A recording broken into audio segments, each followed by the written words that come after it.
Coming up on Network Africa. Pope Francis wraps up his Africa tour in Central African Republic, tells worshippers at the mosque Christians and Muslims are brothers and sisters.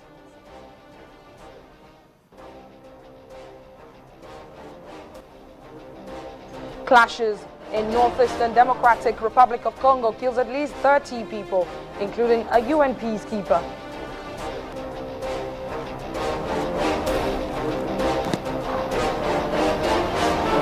And Burkina Faso await the outcome of their first democratic elections since last year's popular uprising, which toppled long-standing President Blaise Compaoré.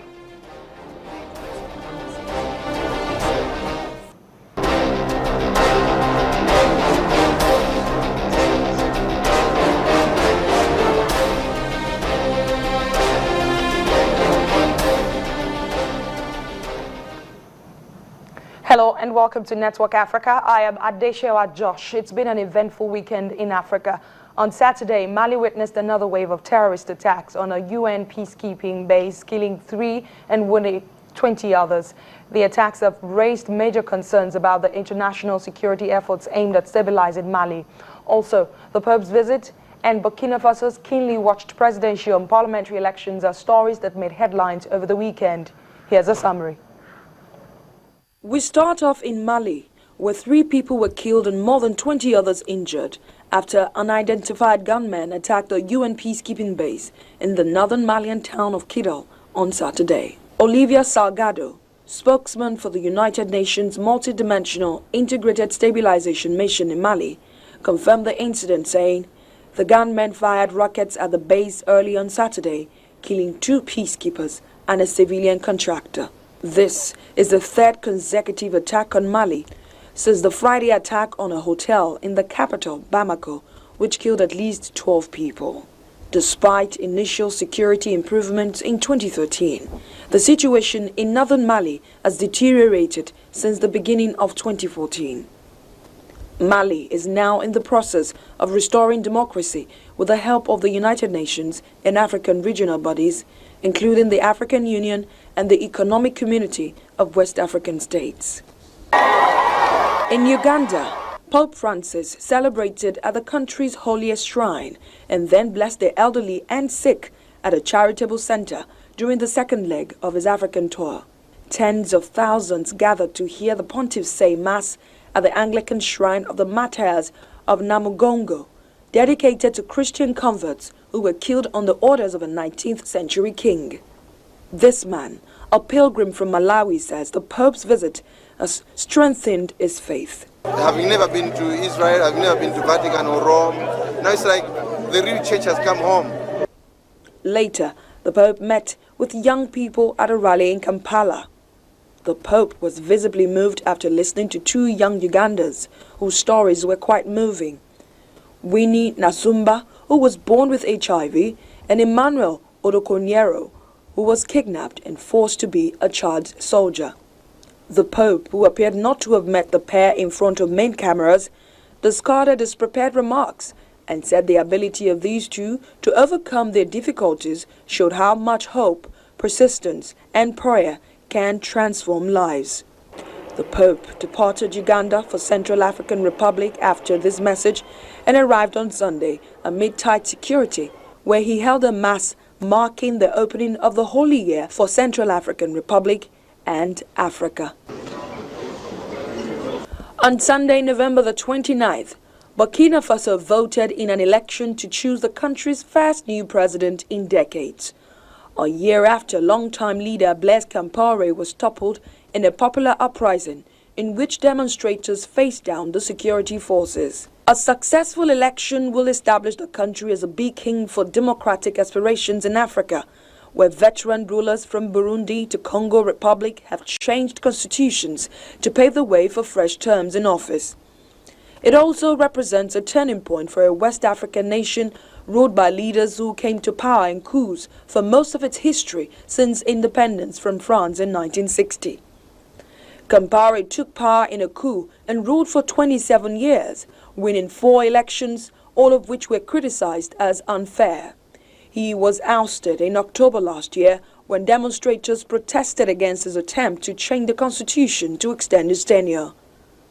Analysts also say only 2 of the 14 presidential candidates in this election stand a real chance of winning. One is Mark Kabore, Prime Minister and President of the National Assembly under Compaore. The other is Severin Diabre, who was Minister of Finance in the 1990s before stepping down to start an opposition party. Kabore heads the Movement of People for Progress MPP, made up of disaffected allies of Compaore, who left the party months before he stood down. Diabre, however, fronts the Union for Progress and Change, UPC, which was the former opposition. Well, that's the weekend wrap-up stories that made headlines over the weekend. Now, Pope Francis has wrapped up his Africa tour today. His last stop was in Central African Republic, as we told you earlier, where he told worshippers at a mosque that Christians and Muslims are brothers and sisters. He was speaking to Muslims who had sought shelter in the capital Bangui after nearly 3 years of violence between Christians and Muslims. Pope Francis then held the final mass of his Africa trip in Bangui. More than 100,000 Muslims left the capital as a result of the fighting, but 15,000 had left in an area called PK5. The mosque visit was seen as perhaps the most difficult part of his Africa tour, according to a lot of analysts. Now let's bring in Christine, who is standing by in Bangui to give us the latest on the Pope's visit. Thank you so much for speaking to us on Network Africa. Well, the Pope has left Bangui. It's been quite a tour for the Pontiff. What is the situation like right now in Bangui? Well, it's a public holiday, and they're fairly quiet. While the Pope was here, it was quite a bit festive around the areas that he was visiting. But now that he's left, the streets are pretty quiet and back to normal. The Pope's message about Christians and Muslims couldn't be more apt, not just for people in that country, but for religious people around the world. What are your thoughts? Well, it's definitely a poignant message for this country. Much like in Nigeria, for most of Central African Republic history, Christians and Muslims lived, as most people tell me, side by side, peacefully in the same communities. That changed dramatically in December 2013, and part of the reason the Pope said he came was to help reconcile the 2 communities. Also, the Pope's visit to Africa came amidst security concerns, especially in countries he planned to visit, which is Kenya, Uganda, and of course Central African Republic. Now, the tour is over without any feared incident. What are your thoughts? Well, you know, the biggest issue that most people told me they were concerned about was crowd control, that something had happened as the Pope drove along the capital's roads, or at some of the crowds that he would be greeted by at say the Mass at the stadium or the cathedral or the mosque he visited this morning. Fortunately, nothing of that sort happened. You know, there was a lot of security, both from United Nations peacekeepers and his own guards. You know, I think all in all, there were no major incidences. That's to the credit of everyone here who helped prepare for the visit of the Pope. Now that you mentioned that, of course, the trip is over, many Catholic faithful in countries like Nigeria, DR Congo, to mention a few, are asking, what informed the Pope's choice of the countries he visited? You would recall that these countries have the highest number of Catholics in their countries, Nigeria, DR Congo, to mention a few. What are your thoughts? I mean, I can't speak for Kenya and Uganda, but in the case of the Central African Republic, this is very much an issue of a sectarian conflict. You know, it has roots in the country's underdevelopment and the country's political situation. But at the end of the day, the battle lines were drawn along between the country's two major religious groups. So I think the Pope saw that he could, you know, at least lend a helping hand to try to heal the divide between these two groups, and that's why he chose this country. Finally, what would you say the high point of the Pope's visit to Africa is?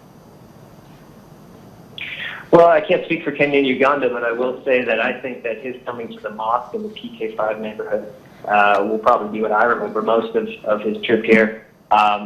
It's pretty hard, and by hard I mean dangerous, to get to that neighborhood. You know, you have to run a gauntlet of militiamen called the anti-Balaka to get into the neighborhood, and then once you're there, there are militiamen who are Muslims, a part of the community that's hiding in there or living in there, or has taken refuge in there, that will also be suspicious of you. So it's a volatile place, and the fact that he was able to go in there with as much as a peace and reconciliation hopefully will be a step towards improving the situation in this country and helping to heal the divide between the communities that are formed. Christian there for us from Bangui. Thank you so much for speaking to us on Network Africa. Let's take a short break on the program. When we come back, World Bank Group unveils new funding plan to help Africa adapt to climate change. That's in a moment.